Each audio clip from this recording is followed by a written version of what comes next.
আসসালামু আলাইকুম। তো বন্ধুরা, আজকে আমরা পড়ব ভূগোল প্রথম অধ্যায়, বিশেষ এবং অন্যান্য পরীক্ষার্থীদের জন্য এটা বেশ গুরুত্বপূর্ণ চ্যাপ্টার। এখানে সবার আগে আমরা দেখব কর্কট ক্রান্তি আর পূর্ব দ্রাঘিমা 90 ডিগ্রি এর ছেদবিন্দু ফরিদপুরের ভাঙ্গায়।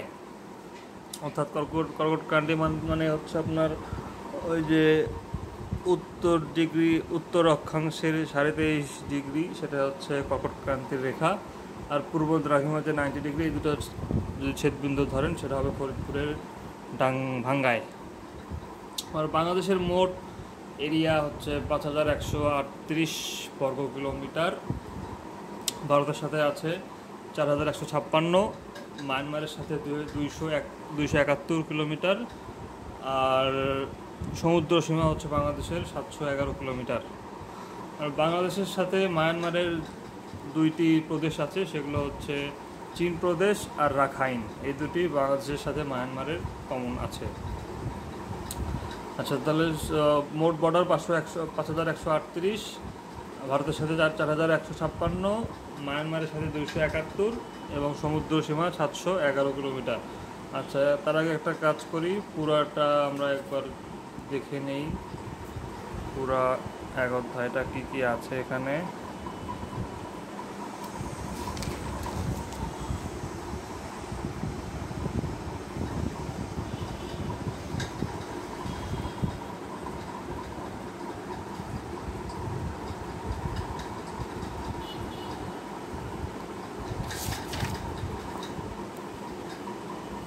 আচ্ছা, এরপর দক্ষিণ গোলার্ধের উষ্ণতম মাস হবে জানুয়ারি, যেখানে আবার উত্তর গোলার্ধে এর বিপরীত হবে। অর্থাৎ উত্তর গোলার্ধে উষ্ণতম মাস হবে জুলাই, আর দক্ষিণ গোলার্ধে আবার শীতলতম মাস হবে জুলাই।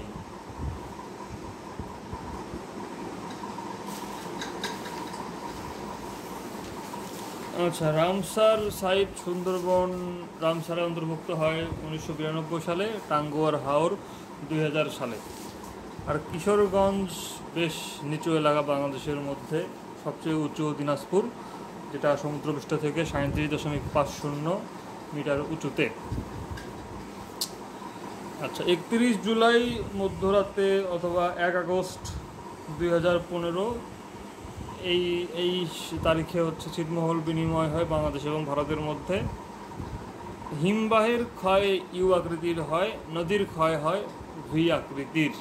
হিমবাহের ইউ, নদীর ভি।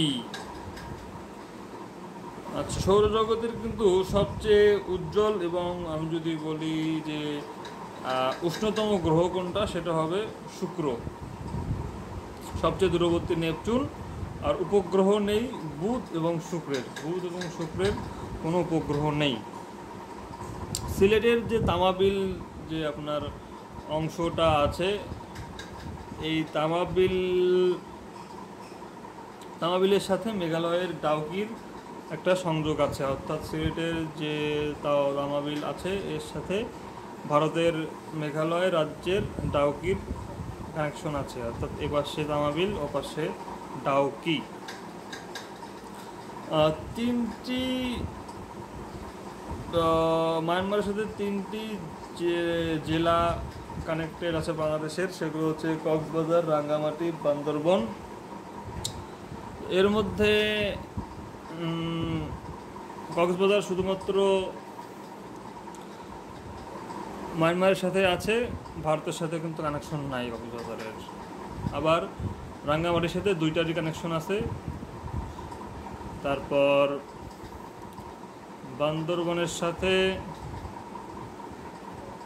বান্দরবনেরও ইন্ডিয়ার সাথে কোনো কানেকশন নাই, কানেকশন আছে শুধুমাত্র মায়ানমারের সাথে। আর খাগড়াছড়ি শুধুমাত্র ইন্ডিয়ার সাথে কানেকশন আছে আর মায়ানমারের সাথে নাই। তার মানে বান্দরবান আর কক্সবাজার এই দুটো অনলি মায়ানমারের সাথে কানেক্টেড, ভারতের সাথে না। সর্ব উত্তর পূর্ব জেলা হচ্ছে জকিগঞ্জ, সিলেট। সর্ব উত্তর পূর্ব জকিগঞ্জ, সিলেট।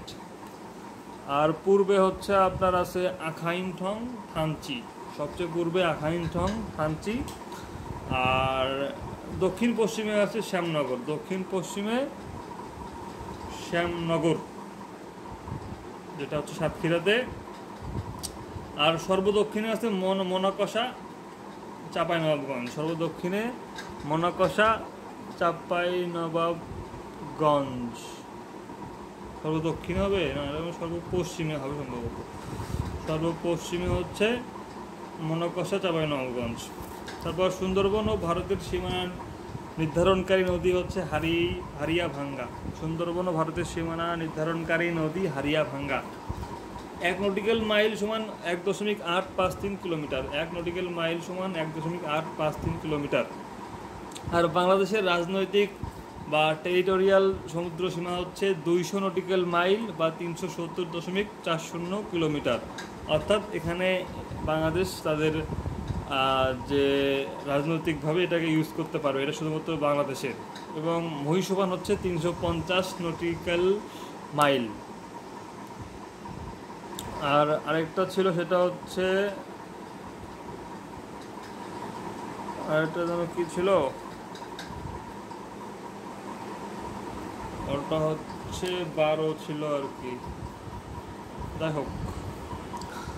আর বঙ্গোপসাগরের পূর্ব গোলার্ধের 90 ডিগ্রি দ্রাঘিমার সমান্তরালে রিজ বিদ্যমান আছে, যা 19 ইস্ট রিজ নামে পরিচিত। অর্থাৎ 90 ডিগ্রি সমান্তরালে একটা শৈলশিরা আছে, যেটাকে বলা হয় 90 ইস্ট রিজ।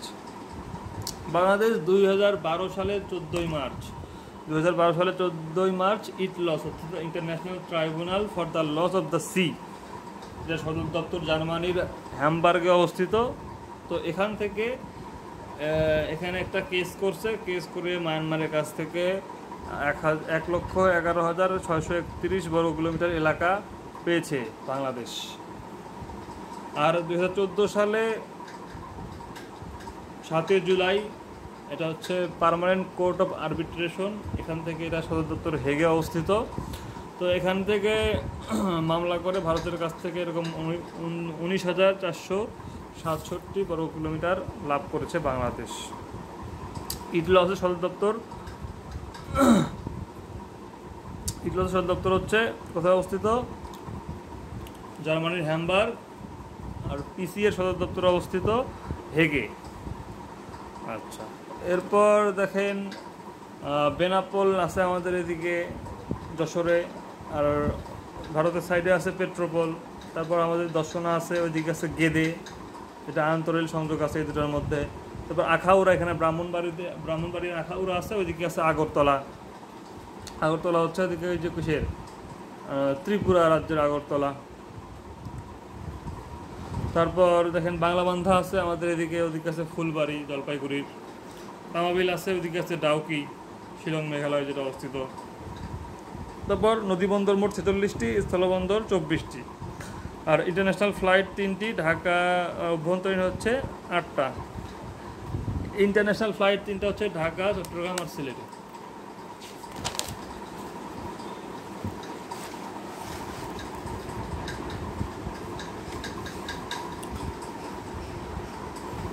আচ্ছা, এরপর 1887 সালে চট্টগ্রাম সমুদ্র বন্দর হয়েছিল।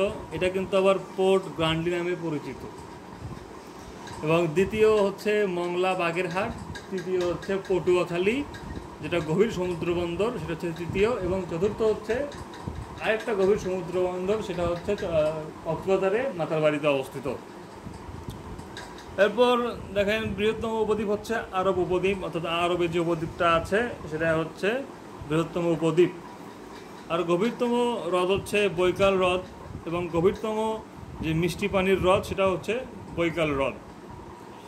ইউরোপের উচ্চতম বিন্দু হচ্ছে মাউন্ট এলবুরুজ, আর উচ্চতম শৃঙ্গ হচ্ছে মাউন্ট ব্ল্যাঙ্ক। এখন আমরা দেখবো বলকান রাষ্ট্র কী কী, এগুলো আমরা অ্যালফাবেটিক্যালি দেখবো।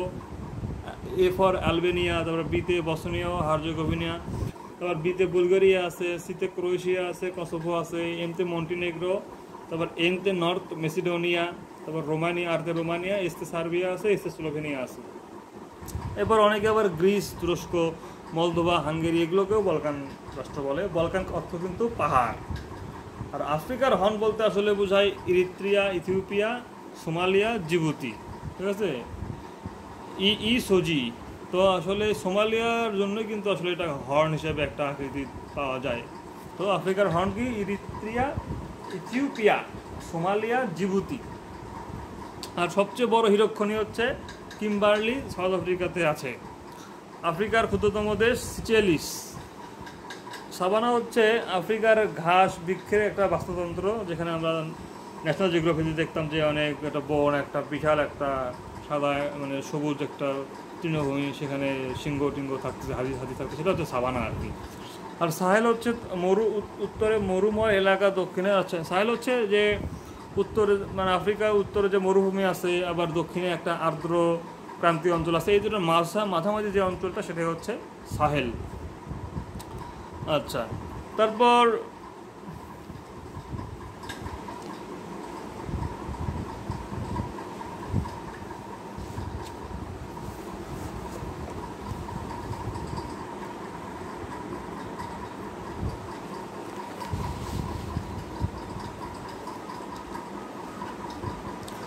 দেখি আমরা যে উত্তর আমেরিকার সর্বোচ্চ বিন্দু হচ্ছে ম্যাকিনলে। ক্ষুদ্রতম দেশ হচ্ছে সেন্ট কিটস অ্যান্ড নেভিস। ক্ষুদ্রতম দেশ সেন্ট কিটস অ্যান্ড নেভিস, সর্বোচ্চ বিন্দু ম্যাকিনলে। দীর্ঘতম পর্বতমালা হচ্ছে রকি পর্বতমালা, যেটা হচ্ছে ওই যে ইউটা অঙ্গরাজ্যে অবস্থিত, যেটাকে আমরা প্রিজন ব্রেকে দেখতে পাই। ইউটা দীর্ঘতম পর্বতমালা, রকি পর্বতমালা। আচ্ছা, দক্ষিণ আমেরিকাতে সর্বদক্ষিণের নগরী হচ্ছে পুয়ের্তো উইলিয়ামস, যেটা চিলিতে অবস্থিত। এবং দক্ষিণ আমেরিকার দুইটা স্থলবেষ্টিত রাষ্ট্র আছে, সেগুলো হচ্ছে বলিভিয়া আর প্যারাগুয়ে। এবং দক্ষিণ আমেরিকার ওআইসি-ভুক্ত রাষ্ট্র হচ্ছে সুরিনাম, এবং দক্ষিণ আমেরিকার কমনওয়েলথ-ভুক্ত রাষ্ট্র হচ্ছে গায়ানা। এরপর আমরা দেখতে পাচ্ছি যে প্রশান্ত মহাসাগরে কিছু কিছু দ্বীপ রাষ্ট্র আছে, যেগুলোকে একটা আলাদা নামে ডাকা হয় একত্রে। যেমন মাইক্রোনেশিয়াতে আছে মার্শাল দ্বীপপুঞ্জ, নাউরু, কিরিবাতি, পালাও, মাইক্রোনেশিয়া। তো এটা মনে রাখার জন্য এভাবে পড়তে পারেন যে মার্শাল নারুখে মাইক্রোর বাতি জ্বালে পালাও। তাহলে এর মধ্যে আছে এই মাইক্রো বলতে বোঝাচ্ছে মাইক্রোনেশিয়া, এই মার্শাল আছে এখানে, মার্শাল। আচ্ছা, মার্শাল নারু বলতে নাউরু, তারপর মাইক্রো তো মাইক্রোনেশিয়া, আর মার্শাল বলতে মার্শাল দ্বীপপুঞ্জ, তারপর বাতি মানে কিরিবাতি, আর পালাও মানে পালাও। তো মাইক্রোনেশিয়ার অন্তর্ভুক্ত এগুলো। এরপর মিলোনেশিয়া, এটার জন্য ছন্দ হচ্ছে ভানু গিনিকে ফিজিতে সলো মিলন করলো, অর্থাৎ ভানু আর গিরি তারা স্বামী স্ত্রী, তারা ফিজিতে গিয়ে অভিসারে গেল আর কি, সলো করে, ঠিক আছে। তো ভানুতে ভানুয়াতু, তারপর এই পাপুয়া নিউ গিনিতে পাপুয়া নিউ গিনি, ফিজিতে বলতে ফিজি, আর সলো বলতে সলোমন দ্বীপপুঞ্জ, আর এদিকে মিলন বলতে মিলোনেশিয়ার মধ্যে এগুলো পড়ে। মিলোনেশিয়া বলতে বোঝায় আসলে কালো দ্বীপ। আর হচ্ছে পলিনেশিয়া বলতে বোঝায় যে অনেকগুলো দ্বীপ, মানে মাল্টিপলি। এখানে আছে সামোয়া, টোঙ্গা, টুভালু, অর্থাৎ সামোয়ারা অনেকগুলা, সামোয়া একটা জাতি, তারা হচ্ছে অনেকগুলা, এই জন্য সামোয়া পলি। এরা কী করে? এদের কাজ হচ্ছে টোটো করে ঘুরে বেড়ানো, এই জন্য টুভালু, টোঙ্গা, টুভালু, ঠিক আছে। আর আফ্রিকা মহাদেশে সবচেয়ে বেশি দেশ আছে 54টা, এশিয়াতে আছে 44টা, সাউথ আমেরিকাতে 12টা। সিয়াচেন হিমবাহ ইন্ডিয়া পাকিস্তানের বর্ডারে অবস্থিত, যেটা হচ্ছে বিশ্বের সর্বোচ্চ রণাঙ্গন। আর মংডু হচ্ছে বাংলাদেশ আর মায়ানমারের একটা বিবাদপূর্ণ এলাকা। তো এটা এখন মায়ানমারের আর কি একটা স্থলবন্দর আছে আর কি। এটাই হচ্ছে বাংলাদেশ এবং মায়ানমারের একমাত্র স্থলবন্দর, এটা হচ্ছে মংডু।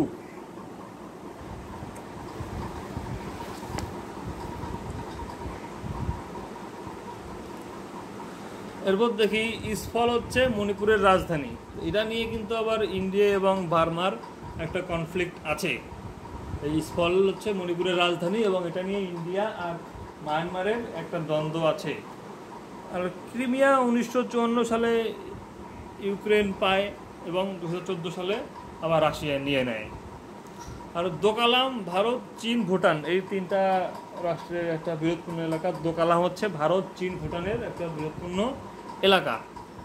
আচ্ছা, আর খাইবার গিরিপথ হচ্ছে পাকিস্তান আর আফগানিস্তানের মধ্যে। খাইবার গিরিপথ কি পাকিস্তান আর আফগানিস্তানের মধ্যে। এটা হচ্ছে যে আফগানিস্তানে যে হিন্দুকুশ পর্বতমালা আছে, এই হিন্দুকুশ পর্বতমালার একটা মধ্যে এই খাইবার গিরিপথ অবস্থিত, যেটা হচ্ছে পাকিস্তান আর আফগানিস্তানের মধ্যে অবস্থিত, পেশোয়ার থেকে কাবুল যাওয়ার পথে আর কি। যাই হোক, তারপর হচ্ছে নাথুলা পাস। এখানে কিন্তু ইন্ডিয়া আর চীন যে মারামারি করলো, সৈন্য আহত হলো, সেটা হচ্ছে এই নাথুলা পাস। এই নাথুলা পাসে হচ্ছে ভারত আর চীনের মারামারি। ম্যাকমোহন লাইনও কিন্তু ভারত আর চীনের মধ্যে অবস্থিত। ম্যাকমোহন লাইন ভারত আর চীনের মধ্যে অবস্থিত। তারপর লাচিন করিডর, যেটা হচ্ছে আর্মেনিয়া আজারবাইজানের বিরোধ ছিটমহল নাগানা কারাবাখে অবস্থিত। অর্থাৎ লাচিন করিডর আর্মেনিয়া আজারবাইজানের যে বিরোধপূর্ণ যে ছিটমহল আছে নাগানা কারাবাখ, সেখানে অবস্থিত। আর মারিওপোল হচ্ছে ইউক্রেনের বন্দর নগরী, যেখান থেকে আর কি জাহাজ টাহাজ সারে আর কি, সেটা হচ্ছে মারিওপোল। গোল্ডেন ট্রায়াঙ্গেল বলতে বোঝায় মিথিলা, মায়ানমার, থাইল্যান্ড আর হচ্ছে লাওস, এই তিনটার সংযোগের স্থল। এটা হচ্ছে মিথিলা বা গোল্ডেন ট্রায়াঙ্গেল। এখানে ভালো আর কি নেশা টেশা দ্রব্য উৎপন্ন হয়, এই জন্য এটাকে বলা হয় গোল্ডেন ট্রায়াঙ্গেল। এরপর ইন্দোচীন বলতে বোঝায় চীনে প্রবেশের রাস্তা। অর্থাৎ ভিয়েতনাম থাকবে, সেখানে লাওস থাকবে আর কম্বোডিয়া থাকবে। ভিয়েতনাম, লাওস আর হচ্ছে কম্বোডিয়া, এটা হচ্ছে ইন্দোচীন বলে এগুলোকে। আর স্থল সীমান্ত চুক্তি হয় 1974 সালে, যেটা বাস্তবায়িত হয় ওই যে আমাদের যে ছিটমহল বিনিময় হলো 2015 সালের 31 জুলাই, সেখানে। তো এটা আসলে চুক্তিটা করা হয় 1974 সালে এবং কার্যকর করা হয় 2015 সালের 31 জুলাই 1974 সালে করা হয়। আর ফারাক্কা লং মার্চ হয় 1976 সালের 16ই মে। 1976 সালের 16ই মে এ হচ্ছে ফারাক্কা লং মার্চ হয় 1976 সালের 16ই মে।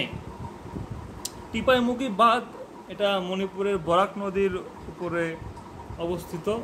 এই টিপাইমুখী বাঁধ হচ্ছে মণিপুরের বরাক নদীর উপর অবস্থিত। সম্ভবত এটা ওই যে আসামের লুসাই পর্বত থেকে উৎপত্তি হয়েছে বরাক নদী, সেটা মণিপুরি দিয়ে আসছে মণিপুরি, এবং সেখানে যে বাঁধটা দিছে আর কি, সেটা হচ্ছে টিপাইমুখী বাঁধ। অর্থাৎ এই নদী থেকে মেঘনার উৎপত্তি হয়েছে। তো এক অধ্যায় এ পর্যন্তই ছিল। ধন্যবাদ।